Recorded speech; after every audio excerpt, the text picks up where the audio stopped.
Yeah, I kind of went down a rabbit hole, but what else is new? So I'm just going to read this clipping, this newspaper clipping. I believe it is the New York Times. Tuesday, June 20th, 1899. I love like old newspaper clippings. I just, even if it's like a random, place in the world. I don't know why, especially if it's like, 1800 to like, to like 1890, because that's when I believe our indoctrination really began. I also like books. I'm like a used book horror. No, I'm just kidding. No, but I do love old books. I love old books. If they're even look old and wrecked and like just barely hanging on, like 1860, which is really hard to find now. And before that, let me know. Let me know if you know any good stores. I'll actually go. um, all right, so this clipping, whatever, it's Conference of Zionists, and it says elect delegates at their meeting in Baltimore. And the main objective is will colonize Palestine. Rabbis Gotel, and Wise were chosen members of the International Executive Committee. Okay, so just found that interesting because, in history we're taught that, like, uh, certain Jews, they had it so hard and they were pretty much not allowed anywhere and yada, yada, yada. Anyways, let's move on.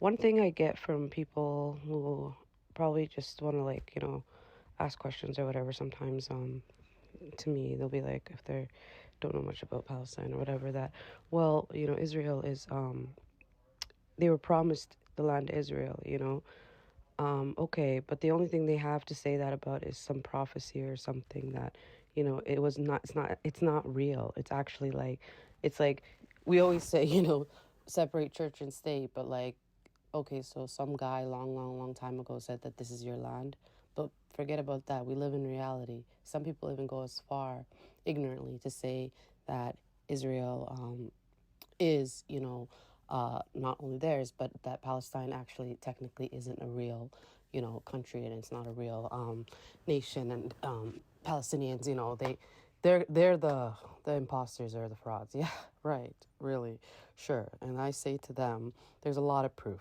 on our camp. Okay, that's the difference. On that side, there's not a lot of proof. There's a lot of accusations and a lot of lies and a lot of abrogation.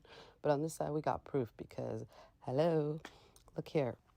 The former Israeli Prime Minister Shimon Peres had applied for a Palestinian visa in the past. He came as a refugee. Peres signed the application, which included a statement saying, I swear by Almighty God that I will be faithful and loyal to the government of Palestine. Zionists have no right in Palestine. Palestine will always be Arabic from the river to the sea. Inshallah. So one proof there. I mean, come on, look at this is like their literal coin. So anyone that says that, oh, Palestine's not real and didn't exist, before, Israel was illegally created, in my opinion, well, I show you this exhibit. Hello, Palestine. It even has in Arabic, we read, right to left. And yeah, we got the Palestine right there.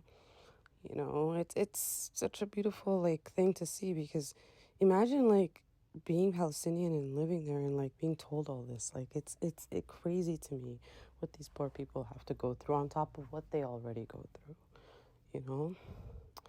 Anyways, then there's this guy. We must use terror, assassination, and intimidation. We must steal their land and eliminate every social service to free Israel from its Arab population. This was one of the worst prime ministers they had. I mean, other than the one we got right now. Now, the truth is not. It's really not anti-Semitic at all. But anyways, this is really what I wanted you guys to show you guys. I'm trying to just kill some time with this video. I hope it goes through. But if you've made it this far, good for you. And so I'm not going to say where this came from, but I think you guys can find it if you really, really search. I'll put it on my other page. And it says, on August 7th, 1933, an official delegation of 4 German and Zionists and 1 independent Palestinian Jewish businessman were ushered into a conference room at the Economics Ministry in Berlin. The Jewish negotiators were greeted courteously by Hans Herrstein, director of the German Foreign Currency Control Office. They talked for some time about investment, immigration, and public opinion, but the underlying theme was the boycott. The Nazis wanted to know how far the Zionists were willing to go in subverting the boycott. The Zionists wanted to know how far the Reich, was willing to go in allowing them to rescue German Jews. Hardestein was about to call the inconclusive meeting to a close when a messenger arrived with a telegram from German consul Heinrich, or I don't know if I'm butchering the name, Heinrich Wolf in Tel Aviv, who advised Hartenstein that concluding a deal with the Zionist delegation was the best way to break the crippling boycott. Hartenstein compiled, and the transfer agreement was born. 3 days later, the Reich Economics Ministry issued the pact as a decree. Well, it's official. 5333. The transfer agreement permitted Jews to leave Germany and take some of their assets in the form of new German goods, which the Zionist movement would then sell in Palestine and eventually throughout much of the world. The German goods were purchased with frozen Jewish assets held in Germany. When the merchandise was sold, the sale proceeds were given to the immigrants minus a commission for administration and a portion reserved for Zionist state-building projects, such as industrial infrastructure and land purchase. I find that so freaking shady, man. Like, this is already people who had their stuff, taken from them during the war. It's... Okay. 2 Zionists transfer clearinghouses were established, one under the supervision of the German Zionist Federation in Berlin and the other under the authority of the Anglo-Palestine Trust Company in Tel Aviv. The Berlin-based office exchanged blocked Jewish cash for German wares.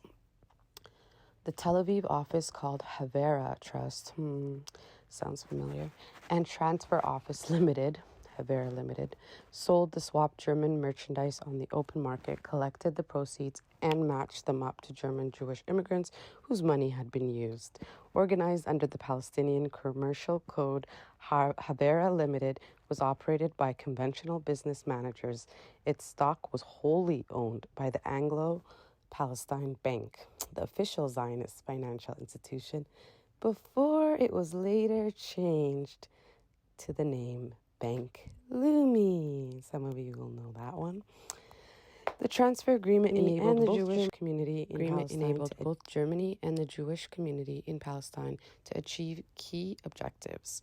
Transfer helped Germany defeat the boycott, create jobs at home, and convert Jewish assets into Reich economic recovery. It helped the Zionists overcome a major obstacle to continued Jewish immigration and expansion in Palestine.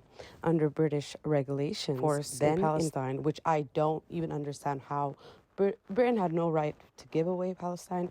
Britain has no right to give away anything, okay, in my opinion. But anyways, under British regulations then enforced in Palestine, Jews could not enter without a so-called capitalist certificate, proving they possessed the equivalent of $5,000. To be in possession of such a sum qualified the immigrant as a capitalist or investor. Transfer made capitalist immigration possible because destitute Germans received the required $5,000. Actually, the immigrants' own seized funds once the assigned German goods were sold. Now, take that as you may, guys, but I mean, it's interesting. Very, very interesting to me.